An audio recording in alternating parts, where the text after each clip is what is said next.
आखिर कैसे हुई धृतराष्ट्र की मृत्यु जलकर। नमस्कार दोस्तों, स्वागत है आपका हमारे YouTube चैनल मेरे प्रभु पर। अगर अभी तक आपने हमारे चैनल को सब्सक्राइब नहीं किया है तो जल्दी से सब्सक्राइब करें। दोस्तों, महाभारत अपने आप में एक ऐसा ग्रंथ है जो न सिर्फ आपको यह हर पल बताएगा कि जीवन जीने के लिए आपको किस तरह के कर्मों एवं नियमों का पालन करना चाहिए, अपितु यह भी सिखाता है कि क्या नहीं करना चाहिए। आपने अक्सर ऐसा सुना होगा कि जिस तरह रामायण आपको सिखाती है कि क्या करना चाहिए, ठीक उसी तरह महाभारत आपको बताती है कि आपको क्या नहीं करना चाहिए। महाभारत ही है जिसकी बदौलत हमारे हिंदू धर्म के पवित्र ग्रंथ श्रीमद् भगवत गीता के सार का जन्म होता है। अर्जुन के सारथी बने श्री कृष्ण उन्हें धर्म की स्थापना करने के लिए जो उचित हो करने के लिए प्रेरणा देते हैं। वह श्री कृष्ण ही थे जिन्होंने कुरुक्षेत्र की रणभूमि में अर्जुन को विकराट रूप दिखाकर उनका मार्गदर्शन किया था। इतना ही नहीं, जब कर्ण ने श्री कृष्ण से पूछा कि आपने मुझ पर रणभूमि में फंसे हुए रथ को निकालते समय ही अर्जुन से मुझ पर प्रहार करने के लिए क्यों कहा, ये तो युद्ध की नीतियों के खिलाफ था। तब श्री कृष्ण ने उनसे कहा कि मैं तो इस युद्ध के साथ कभी था ही नहीं, परंतु यह युद्ध अगर आज भाइयों के बीच हो रहा है तो इसके जिम्मेदार 3 लोग हैं। एक तुम हो कर्ण, जिसने सब कुछ जानते हुए भी अधर्मी दुर्योधन का साथ दिया। दूसरे श्री पितामह, जो अपनी कसम और वचनों में बंधे रहे।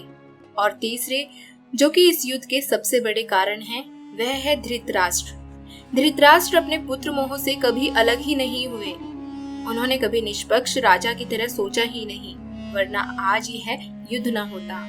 इसीलिए आज हम यहाँ बात करने वाले हैं कि क्या इन्हीं कर्मों की वजह से धृतराष्ट्र की मृत्यु जलकर हुई। आइए सुनते हैं इससे जुड़ी कथा के बारे में। दोस्तों, ऐसा माना जाता है कि धृतराष्ट्र वेदव्यास के ही पुत्र थे। हुआ कुछ यूं कि अंबिका जब ऋषि वेदव्यास के सामने गई तो उनके तेज और रूप को देखकर उसने आंखें बंद कर ली, जिसके चलते उनका पुत्र अंधा पैदा हुआ। महाभारत के युद्ध के समापन के 15 वर्ष बाद धृतराष्ट्र, गांधारी, संजय और कुंती सब राजपाट छोड़कर वन में चले जाते हैं। ऐसा माना जाता है कि वनों में ऐसे ही घूमते रहने के लगभग 3 साल बाद एक दिन धृतराष्ट्र गंगा में स्नान करने के लिए जाते हैं और उनके जाते ही उनके पीछे जंगल में आग लग जाती है, जिसके बाद वहाँ मौजूद सभी लोग धृतराष्ट्र के पास आते हैं। संजय उन सभी को जंगल से चलने के लिए कहते हैं, लेकिन दुर्बलता एवं अंधेपन के कारण धृतराष्ट्र वहाँ से नहीं जाते हैं और वह यह भी कहते हैं कि शायद यही उनके बुरे कर्मों एवं पापों की सजा है और अब उन्हें यहीं से मोक्ष की प्राप्ति होगी। गांधारी और कुंती भी इसी वजह से नहीं जाती है कि वह धृतराष्ट्र को अकेले नहीं छोड़ना चाहती थी।